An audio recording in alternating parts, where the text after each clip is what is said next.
শিক্ষা সেতু ৱেব এপ্লিকেশ্যনত আপোনালোকে ষ্টুডেণ্ট কেনেকুৱা প্ৰমোট কৰিব পাৰে ফ্ৰম এটা ক্লাছ টু নেক্সট ক্লাছ। চ' সেইটো মই আপোনালোকক আজি দেখাবলৈ গৈ আছোঁ।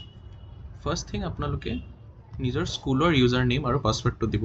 স্কুলৰ ইউজাৰ নেম আপোনাৰ স্কুলৰ ইউডাইছ হ'ব আৰু পাছৱৰ্ডটো আপোনালোকে স্কুলৰ যোনটো ইউজ কৰে ফৰ ডেইলি এটেণ্ডেঞ্চ সেইটো দিব। ডিষ্ট্ৰিক্ট চিলেক্ট কৰিব যোনটো ডিষ্ট্ৰিক্টত আছে। মই এটা টেষ্ট লগইন ইউজ কৰি আছোঁ, চ' মই কামৰূপ মেট্ৰ' চিলেক্ট কৰিছোঁ। আপোনালোকে নিজৰ ডিষ্ট্ৰিক্ট চিলেক্ট কৰিব। লগইন কৰাৰ লগে লগে আপোনালোকে দেখা পাব এনেকুৱা এটা ডেশ্ববৰ্ড আহি যাব আপোনালোকৰ স্কুলৰ। তাতে আপোনালোকে চাব এনেকুৱা অপশ্যনছবিলাক আছে, ডেশ্ববৰ্ড মেনুজ আছে। তাতে আপোনালোকে এইটো ষ্টুডেণ্ট মেনেজমেণ্ট বুলি যোনটো আছে তাতে ক্লিক কৰিব। ষ্টুডেণ্ট মেনেজমেণ্টত ক্লিক কৰাৰ লগে লগে 5টা অপশ্যন দেখা পাব।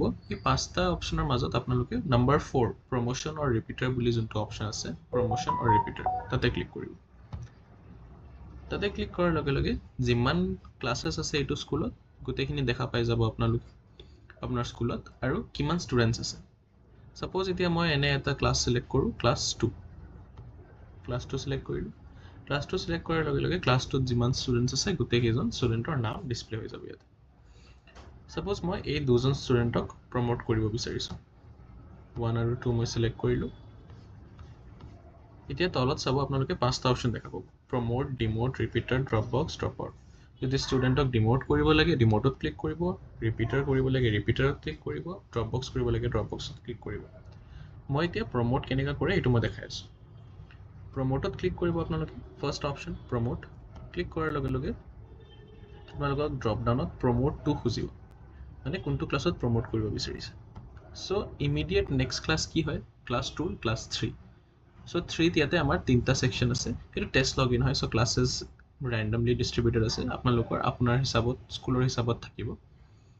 চ' ছাপ'জ আপোনালোকে এতিয়া ক্লাছ 3ত প্ৰমোট কৰিব বিচাৰিছে, ক্লাছ 3 চিলেক্ট কৰক আৰু এইটো প্ৰমোট অপশ্যনত ক্লিক কৰি দিয়ক।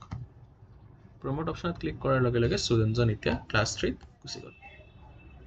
ছাপ'জ আপোনালোকক অল ষ্টুডেণ্টছ প্ৰমোট কৰিব লাগে ফ্ৰম 2 to 3, দেন ইয়াতে এটা চেক বক্স আছে, এইটো অৰেঞ্জ কালাৰৰ বাৰৰ আণ্ডাৰত, সেইটোত ক্লিক কৰিব। সেইটোত ক্লিক কৰাৰ লগে লগে অল ষ্টুডেণ্ট চিলেক্ট হৈ যাব, যিমান ষ্টুডেণ্ট ক্লাছ 2ত আছে চব চিলেক্ট হৈ যাব। আপোনালোকে প্ৰমোটত ক্লিক কৰিব, ছেইম ৱে ক্লাছ 3 চিলেক্ট কৰিব, যোনটো ক্লাছ চিলেক্ট কৰিব লাগে আৰু প্ৰমোটত ক্লিক কৰি দিব।